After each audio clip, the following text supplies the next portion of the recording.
हाय friends, मी अर्चनाच kitchen healthy and टेस्टीमध्ये आपणा सर्वांचं स्वागत आहे. सत्यनारायण पूजेसाठी लागणारा प्रसादाचा शिरा कसा बनवायचा, किती प्रमाण घ्यायचे आणि सात्विकतेने हा प्रसाद कसा बनवायचा. प्रसादाचा शिरा मऊ आणि लुसलुशीत होण्यासाठी खूप सारे टिप्स आणि ट्रिक्सही सांगणार आहे. चला तर मग प्रमाणासहित पाहूयात. 1.25 किलो प्रसादाचा शिरा. आज आपण 1.25 किलोच्या प्रमाणाचा प्रसाद करणार आहोत. इथे मी मोठा रवा 1.25 किलो घेतलेला आहे. साखर 1.25 किलो घेतलेली आहे. तूप 1.25 किलो घेतलेले आहे. सर्व प्रमाण आपल्याला एकसारखे घ्यायचे आहे. इथे मी प्रसादामध्ये घालण्यासाठी ड्रायफ्रूट्स घेतलेले आहेत. बदाम 40 घेतलेले आहेत. काजू 45 घेतलेले आहेत.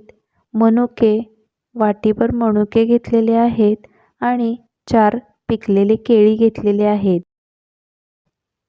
इथे ड्रायफ्रूट्स आपण आपल्या आवडीप्रमाणे घेऊ शकता. इथे मी पिस्ते घेतलेले आहेत. तसेच थोडे 4 ओळे केशर आणि वेलची आणि जायफळ. जायफळ आपण किसून घालणार आहोत. वेलची साधारणतः 20 ते 25 आहेत. इथे मी 3 लिटर दूध गॅसवरती गरम करायला ठेवलेले आहे. आता आपण सर्व साहित्य तर पाहिले. चला तर मग कृतीकडे वळूयात. गॅसवरती मी मोठे पातेले ठेवलेले आहे.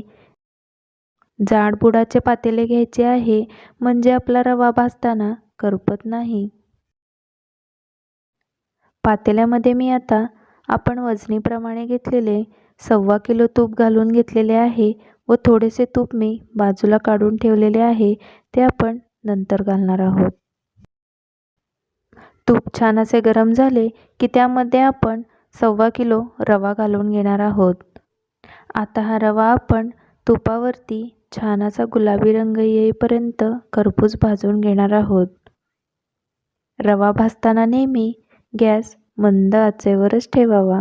रवा भाजण्यासाठी छान असा जाड उलटणे घेऊन खालीपर्यंत छान असे फिरून घ्यायचे आहे, म्हणजे रवा आपला भाजताना खाली चिटकणार नाही.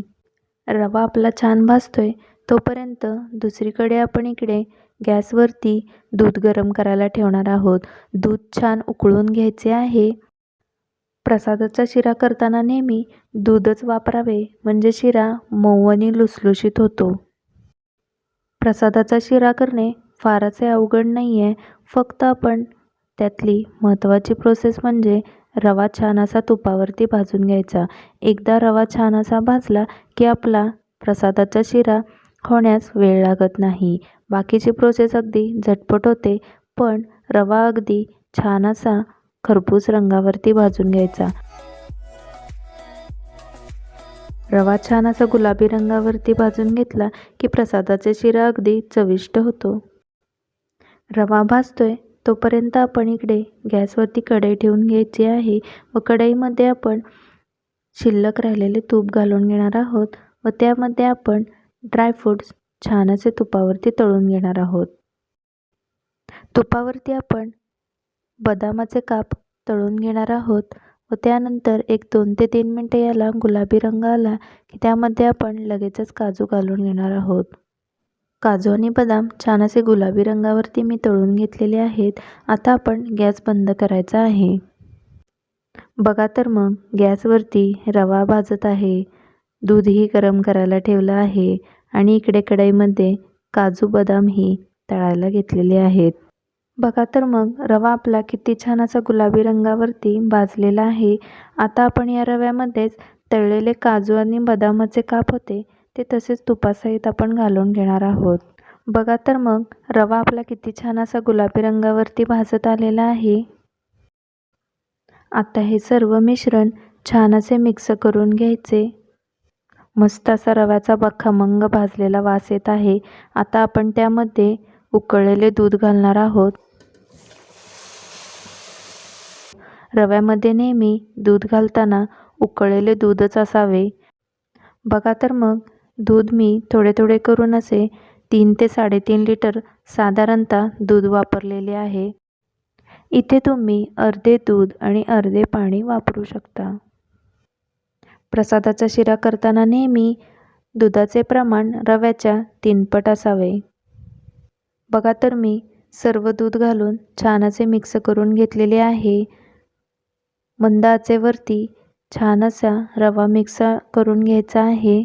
बघा तर मग दूध आणि रवा अगदी छान असे मिक्स झालेले आहे. पातेल्यावरती झाकण ठेवून मंद आचेवरती 5 मिनिटं वाफ काढून घ्यायची आहे. 5 मिनिटानंतर बघा तर मग किती छान असा आपला रवा फुलून आलेला आहे. सर्व दूध ही रव्यामध्ये अटलेले आहे. त्यामुळे आता आपला रवा छान असा फुलून आलेला आहे.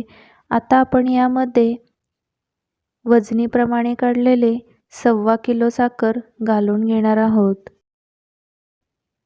आता ही सर्व साखर घालून छान असे मिक्स करून घ्यायचे आहे.